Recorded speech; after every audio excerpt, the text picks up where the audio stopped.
It's going to become the digital ID. It's going to become unavoidable, even though they say it's voluntary. It's going to become unavoidable, and it'll be used for more and more things. And then you're going to have someone controlling that system. And whoever that controller is, the regulator, the federal regulator, is going to have an ungodly amount of power.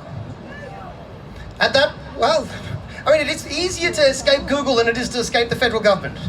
So, I mean, I'm not a fan of Google, but this is something more dangerous.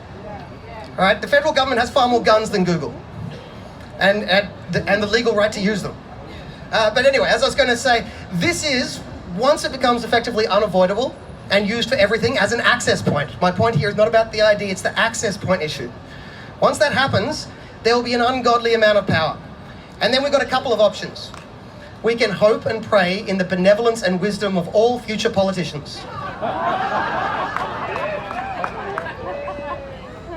We can get those politicians, the second one is the one they're doing, right? Because implicitly they admit that this is a lot of power they've got now, a lot of power.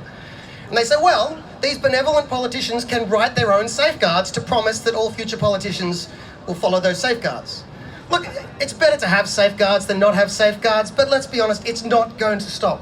It's not going to stop the use and abuse of this data. It's not going to stop the use and abuse of their access power.